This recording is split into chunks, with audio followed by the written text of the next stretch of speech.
So yeah, the question has come up recently in a social media group I'm a part of, or uh, I saw an individual who posted a picture of all the legacy figures, and they had singles of everything. It looked like a normal post, but then they had two or three drag strips, and that didn't make a lot of sense to me. So I got to thinking about it, and here they were in their initial post trying to justify, well, I got I usually get two of everything, but I got only one of everything else because they only had one of everything else except for drag strip.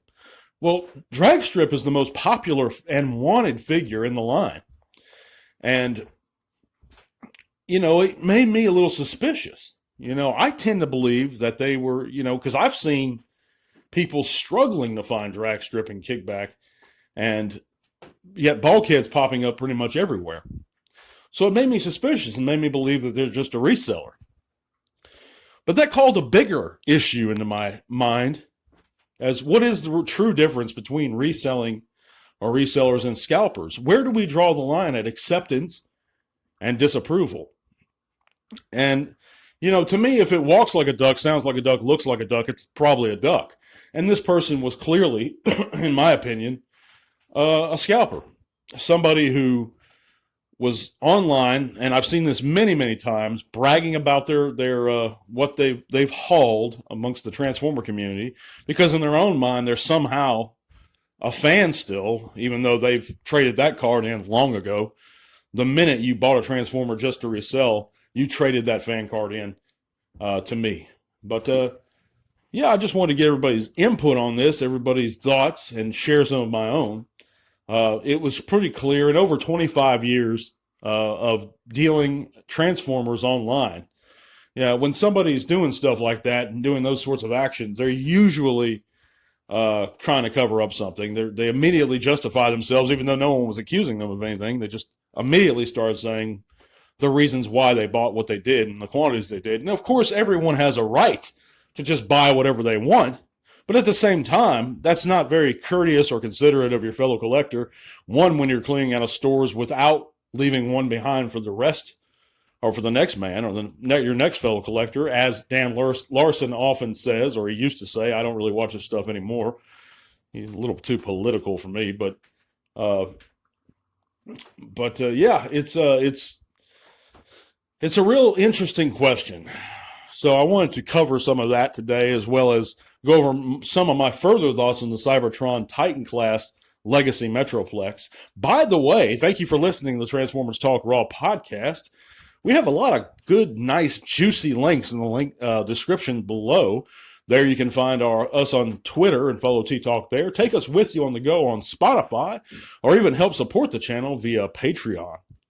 And guys, if you really have a chance, consider checking out that Patreon. There's a good perk involved, but also you'll be helping out the channel if you consider supporting us, and that's for $3 a month, $3 a month, and it keeps us going.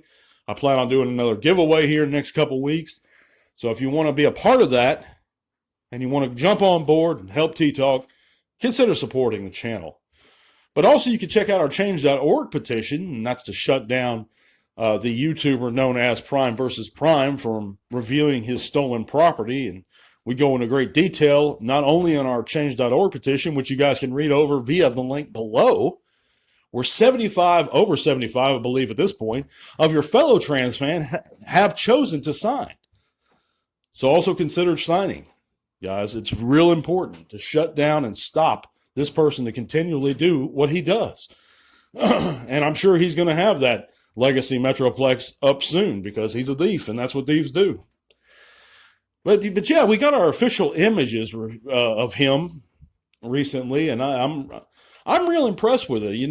Of course he's not G1, so your diehard G1ers who already may have the Generations Metroplex are probably not going to be interested in him. But yet he is a representation of the character for all who may have missed out on that Generations Titan class Metroplex many, many years ago.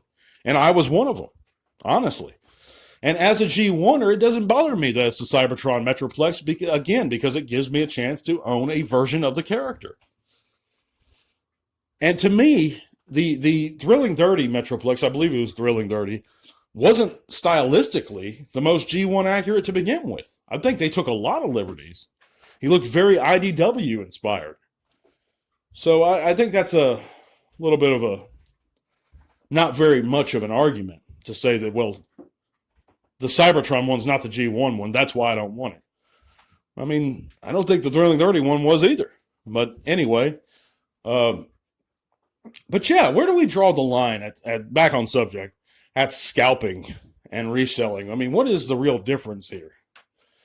Are you making it a one-time thing? Or are you making it or when you're reselling, you're just doing it once or twice? Or scalping, is that a continual practice? When do we call these people out? When is it okay to call these people out when we suspect them of reselling or scalping? Is it ever okay to call them out? Can we condemn the practice without condemning the individuals? Or should we condemn the individuals on site? Let me know in the comments what you guys think, guys. I think it's shady. I'm not going to hang out or associate with anyone who I even suspect of scalping, but at the same time, you want to show some class, not, use profanity or be rude or ugly to someone, unless you know they're a scalper and you catch them actually scalping. But if you just suspect, I don't think it's any excuse to be rude or ugly to anyone. But I won't, if I see a scalper in the store, I'm not going to condemn anyone for dogging them out face to face. That's what I would do. And, yeah. But anyhow, thank you guys so much for listening. We're going to be back on Saturday with another segment. God bless you guys. Tell all are one. This podcast is made possible in part thanks to the amazing support of our patrons. Click the link to our Patreon in the description below if you'd like to help keep Tea Talk Raw going strong. Thank you.